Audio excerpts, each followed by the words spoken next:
I wanted to thank Mary Evans and all of her colleagues at the Center for Historic Preservation at Middle Tennessee State University, and colleagues at Office of Academic Affairs at the Tennessee Board of Regents, the National Endowment for the Humanities, the Tennessee Campus Compact, my community college colleagues who are from Jackson State and Cleveland State, and the Baha'i Faith Community Center. And I want to thank you all for your warm hospitality. And I am only sorry that I missed some of the fabulous exchanges that clearly have gone on at the course of this conference, because I wasn't able to be here yesterday, and when I tried to get here early on Friday, I was stuck in an airport, which was not nearly as edifying as being in this room. But I was very, very fortunate to hear the last portion of the panel before luncheon, and I wanted to thank everyone who was involved. It was very, very interesting and certainly very enlightening. I don't know if I'm going to be able to contribute to that dialogue, but I will try. I also wanted to acknowledge the Community College Humanities Association. I know that some of the people here are teaching in community colleges and may be familiar with the organization, but it is really the reason I'm here today through that connection. The Community College Humanities Association works assiduously to support faculty and staff who bring the humanities to our two-year colleges. And I wanted to acknowledge outgoing Executive Director David Berry, incoming Executive Director Andrew Rusnick, and Sandra Kurtenitis, the President of the Baltimore County Community Colleges, where it is being housed now. So I've been asked to address the question up there of religious pluralism in general education, and specifically how intentional inclusion of difference can be central in gen ed pedagogies. Neither of these are easy questions. Both of them are difficult questions. Debates about what general education is, what it should be, what it is supposed to achieve have roiled many a college faculty over the past few years, including rather spectacularly my own City University of New York campuses. And the one takeaway from such debates is how difficult it often is to get faculty to agree about anything. Human beings have meanwhile wrestled with the challenge in religious pluralism, arguably ever since the cult of Marduk came along to challenge the cult of Ishtar. We don't have a terribly good record on getting that settled either. So when we ask our students to consider religious differences in a general education course, we are setting before them and ourselves a very difficult task. We're asking them to confront one of the most intractable, complex challenges our human community faces in a required course. In other words, making them think about something they'd probably rather not think about in a college course they probably never wanted to take in the first place. And yet, as educators, we realize that this is precisely what education is supposed to do: to prod students past their comfort level, to push them into thinking hard about things they've never considered before, even if doing so might make them doubt beliefs they imagined were certainties and dislike us heartily for it, and wish they were somewhere else. Every semester that I teach the history of Judaism, Christianity, and Islam, a course I began teaching in the fall of 1998, I tell my students that if I don't make them uncomfortable at least once during the semester, I haven't done my job. So I would like, bearing that in mind, to preface my remarks this afternoon by offering the same disclaimer to everyone here. I mean no offense. In discussing the sensitive topics of religious pluralism and general education, I'm animated by my own faith as a secular humanist in the study of history as a discipline. What I'd like to do is begin by talking a little bit about what I mean by that, and the ways in which affirming my values as a historian represents my approach to the thorny challenge of marrying the objectives of general education to the ideals of religious pluralism on my own campus, and some of the ways in which I've approached content in my courses on the history of the three monotheistic faiths. Then I'll share a few curricular strategies that were developed by community college colleagues who participated in a Bridging Cultures project, funded by the National Endowment for the Humanities and administered by the Community College Humanities Association between 2012 and 2014. I'm going to argue that inviting students to embark upon a frightening journey into engaging with the difference between religious perspectives and the differences between a perspective anchored in religious faith and a perspective informed by historical analysis can paradoxically be one of the best ways to help students understand what is universal in religion and realize the learning outcomes of general education. I teach the history of Western Europe, the history of women, the history of the three monotheistic faiths at Queensborough Community College, which is one of 7 community colleges in the 24 units of the City University of New York. And let's see if, yes. This is a map from the CUNY website just to show how we're scattered across the city, because the city is fairly large.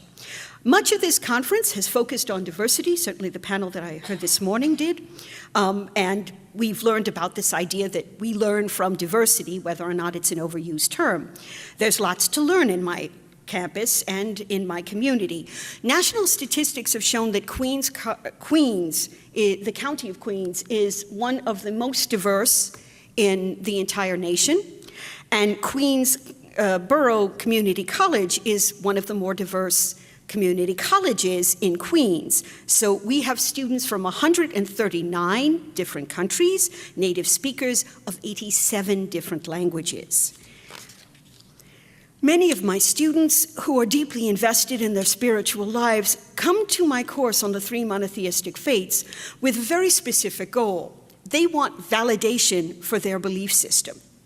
And the reason they think they're going to find it in a history course is because of the way that historical narrative plays a role in religious narrative. If you think, for example, of the Torah or the Christian Gospels or the life of Muhammad or many of the Buddhist sutras, there's this idea that you're getting a chronological narrative about something that happened and yet is timeless, and then that kind of discourse informs the way a great deal of historical writing is done in those geographic loci and in those faith communities.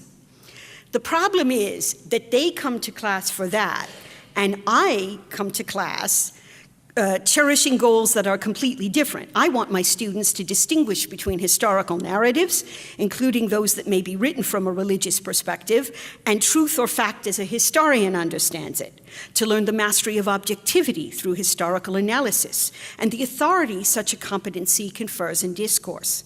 So when we start the class, and I warn my students to fasten their seatbelts, I'm often asked somewhat confrontationally about my own religious background.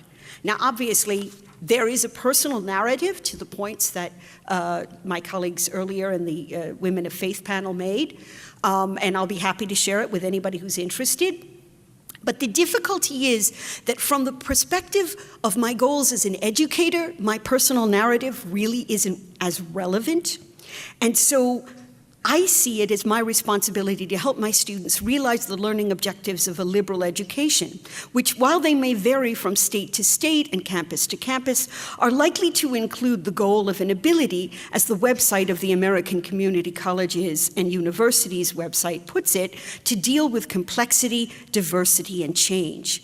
If this is to happen, I need to compel my students to confront difference right away by bringing them face to face with a mode of thought that challenges the assumptions that inform their question, that religious confession and belief in the divine is the principal marker of identity, the likeliest focal point for social community and sustaining attachments, and the surest source of ethical understanding.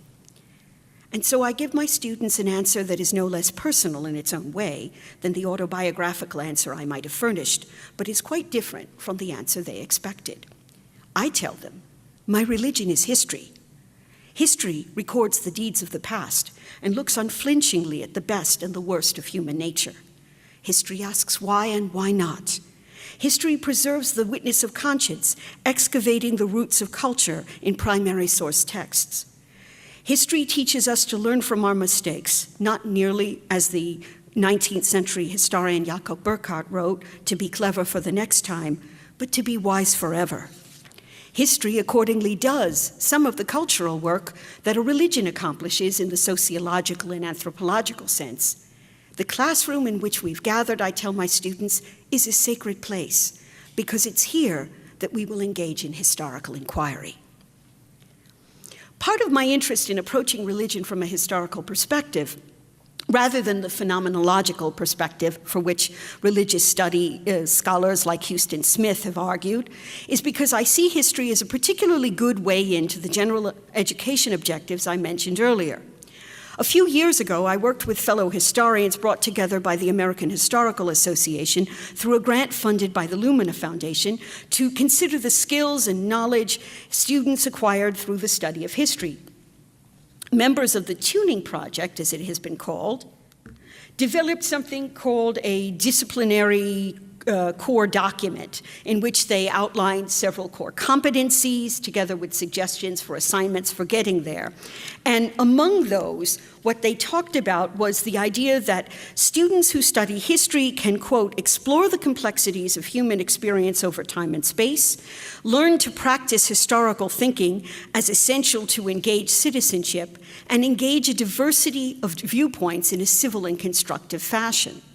Such habits of mind and discourse, moreover, enable a student of history to learn to work cooperatively with others to develop positions that reflect deliberation and differing perspectives.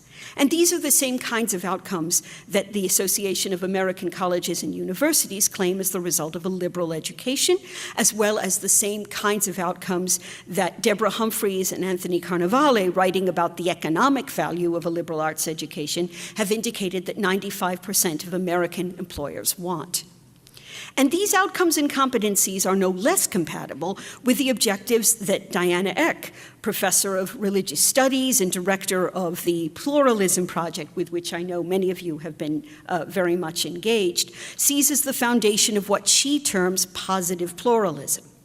Pluralism, you may recall Eck wrote on that website, is not diversity alone, but energetic engagement with diversity. Not just tolerance, but actively seeking understanding across lines of difference. Pluralism is not relativism so much as an encounter rooted in dialogue. Support for religious pluralism corresponds to our highest ideals as a nation, to the provisions of the First Amendment of our Constitution. And yet the freedom this constitutional right has given religious communities in the United States did not come easily, nor have individual faith communities always trusted in the best intentions of religious pluralism. And that's where studying the history of religion can teach us something. History bears witness to some of the most tragic and spectacular episodes of violence engendered by religious intolerance. We could spend the remainder of this summer cataloging them, but for the purpose of our work today, I'm just going to take a few examples that I guess Diana Eck would call case studies. The first one is the animosity between Jews, Christians, and Muslims during the era of the medieval Crusades. The First Crusade was particularly bloody, with a major massacre of Jews in Mainz in 1096 and the massacre of Muslims with the capture of Jerusalem by the Crusaders in 1099. And what I've got up there is one of the slides that I use in my classes to talk about that episode. While the Christians were aggressors in both cases, religious mistrust could be mutual. A student of mine who did a project this semester on the history of Jews in Western Europe was particularly struck by Solomon Bar Samson's account of how Jewish parents in Mainz murdered their children rather than see them spared by the Crusaders to be converted to Christianity.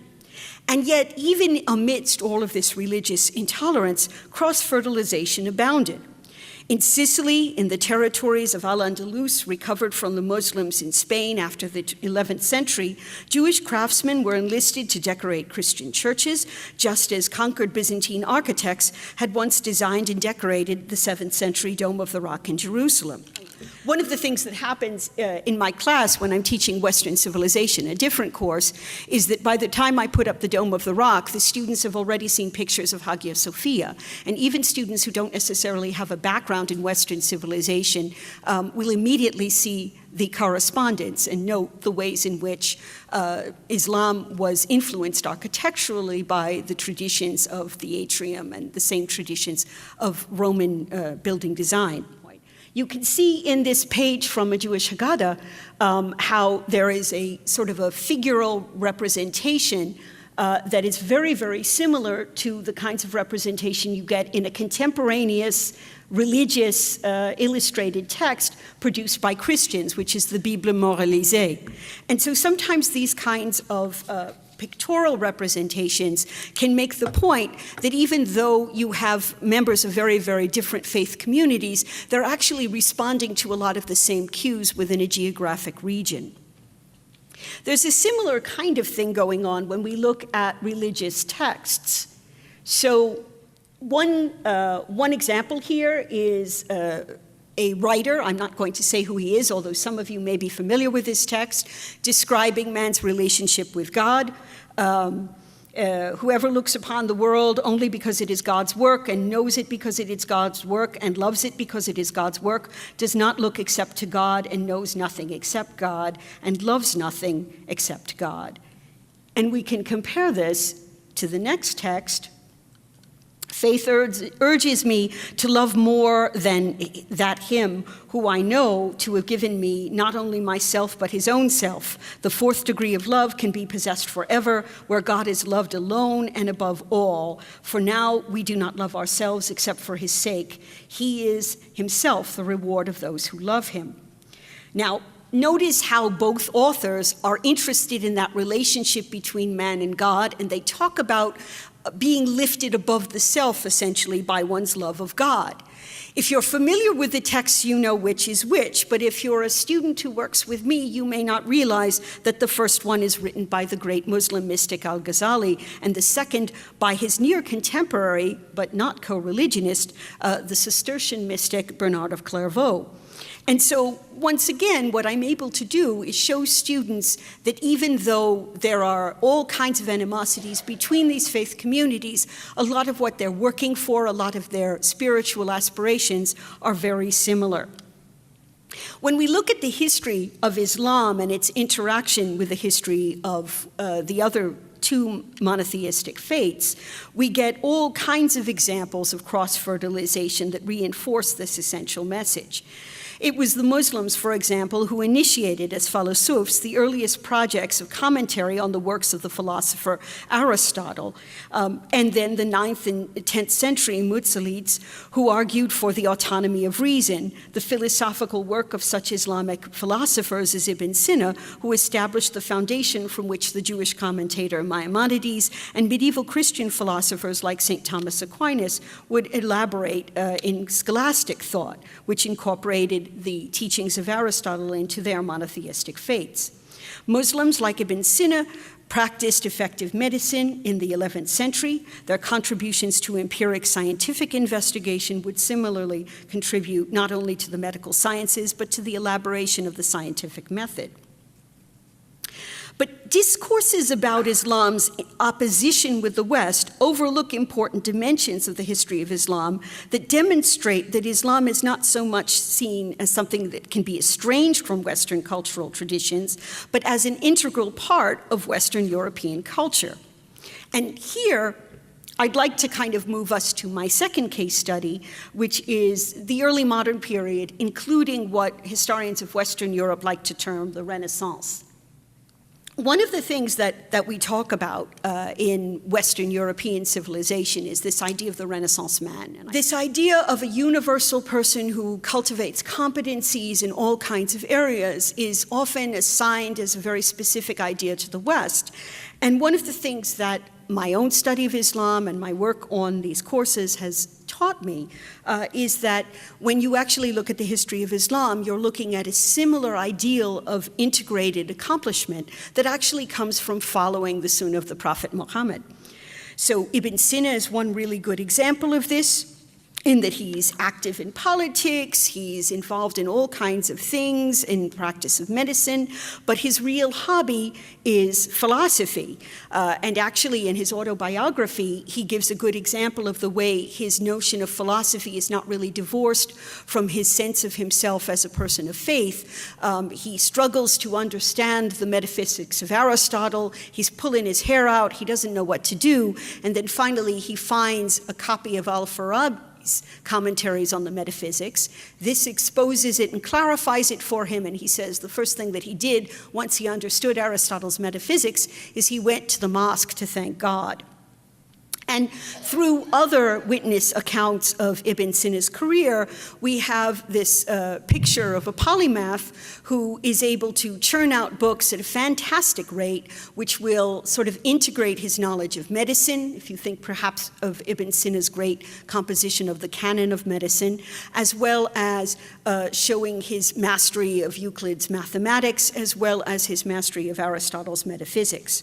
So he presents one example of this. Ibn Battuta, the great traveler who was also an Islamic judge and also a merchant, presents another. Ibn Khaldun, who lived in the late 14th and early 15th century, another polymath associated with a sprawling work called the Muqaddimah, which is elaborating a notion of sovereignty during a period when in Western Europe lawyers and canonists are still sort of struggling with the concept, and he talks about all kinds of ideas that historians have really seen as sort of prefiguring some of the thought of the great 19th and early 20th century sociologist Max Weber. And so this idea of an integrated life actually comes to Western Europe somewhat late. And when these civic humanists begin to imagine someone with universal competencies that can be exercised in a multiplicity of fora, they're really in some ways picking up where the Muslims left off.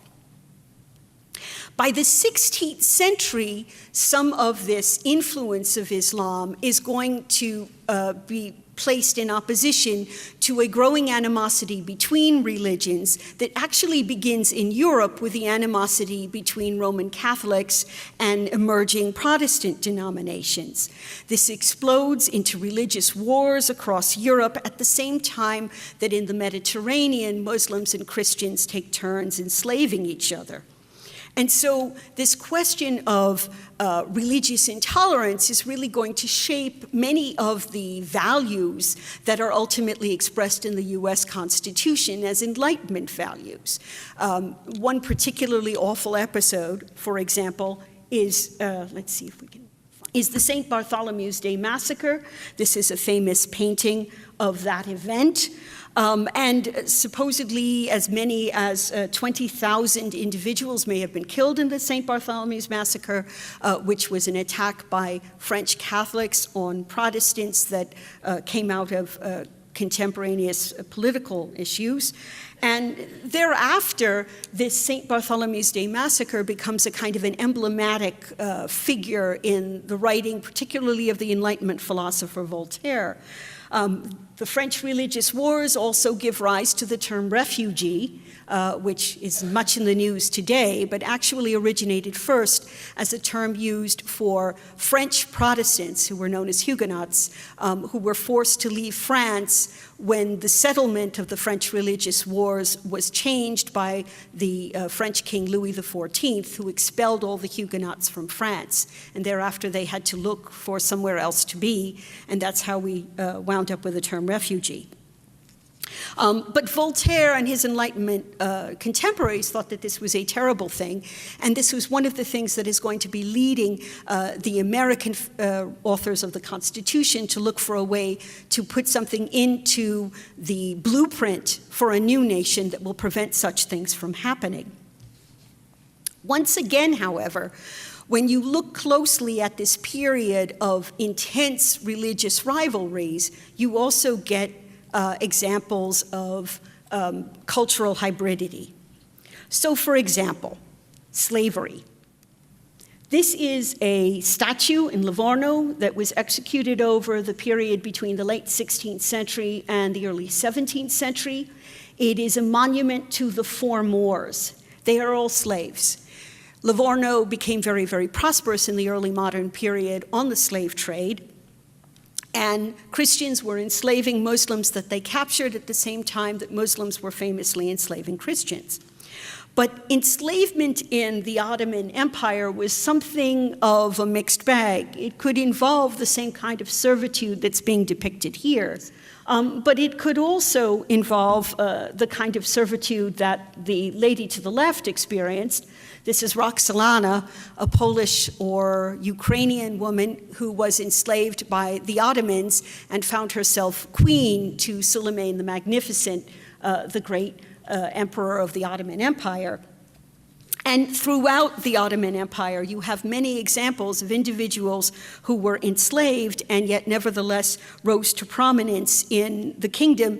And in some cases, the conditions for people living in the Ottoman Empire were sufficiently favorable so that you also have a class of what are called in the Christian sources renegades, individuals who basically leave the Christian world, convert to Islam, and come to the Muslim world because there are more economic opportunities for them.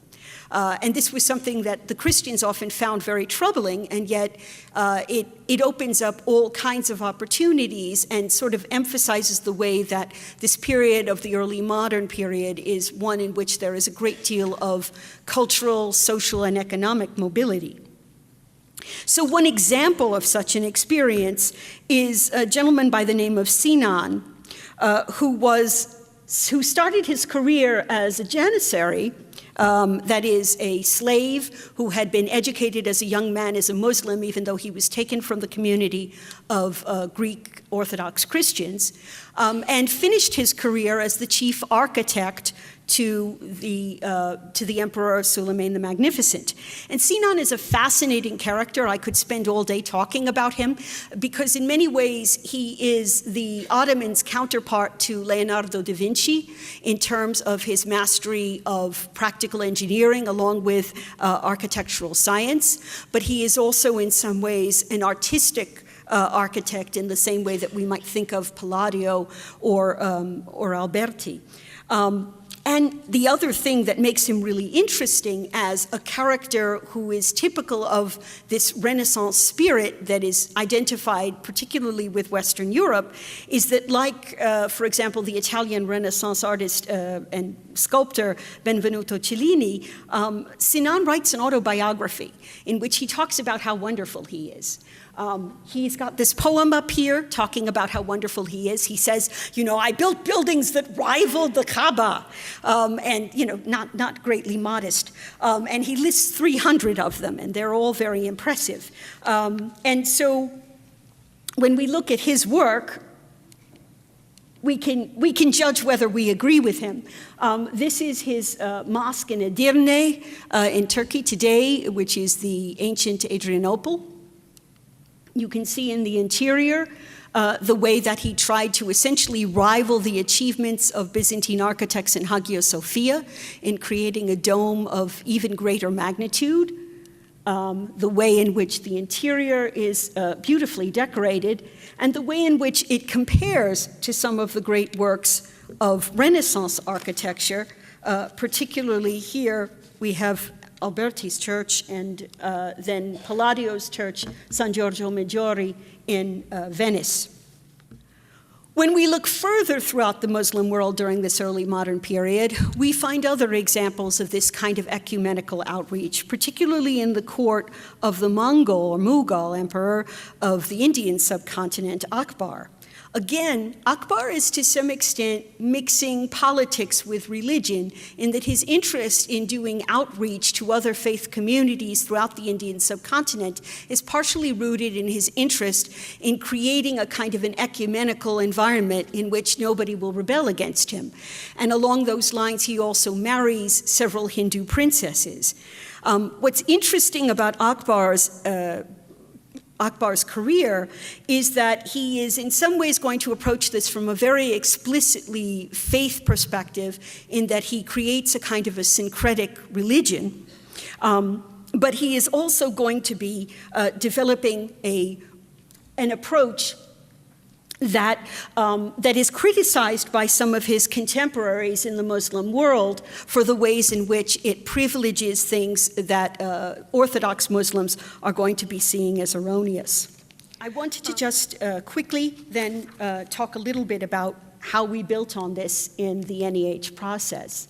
So as a mentor, what I did was I worked with 3 teams of community colleges who were interested in integrating religious studies into their courses.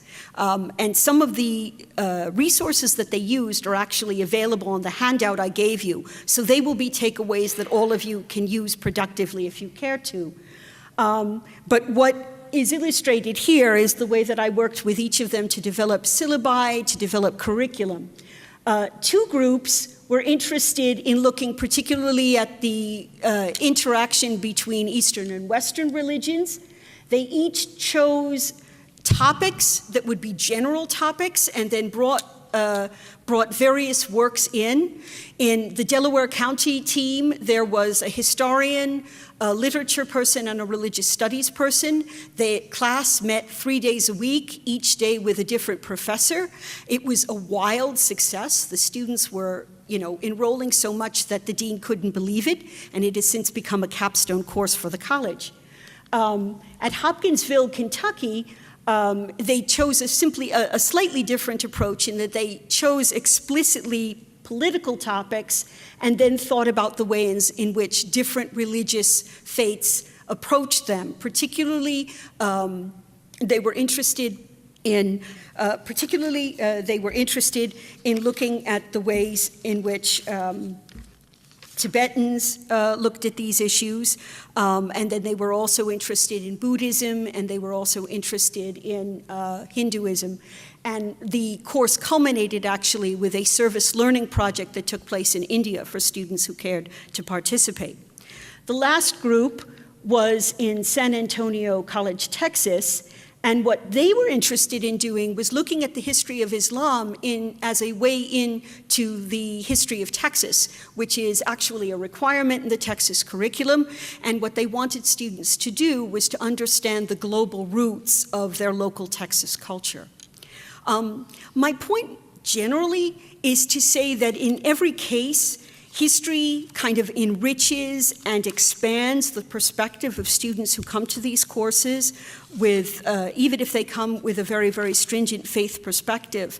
And over the years in working with students and even with working with colleagues, I haven't always convinced them of this, but I make them think about it and I make them talk about it, and well, that's what religious pluralism is all about. So thank you for your attention.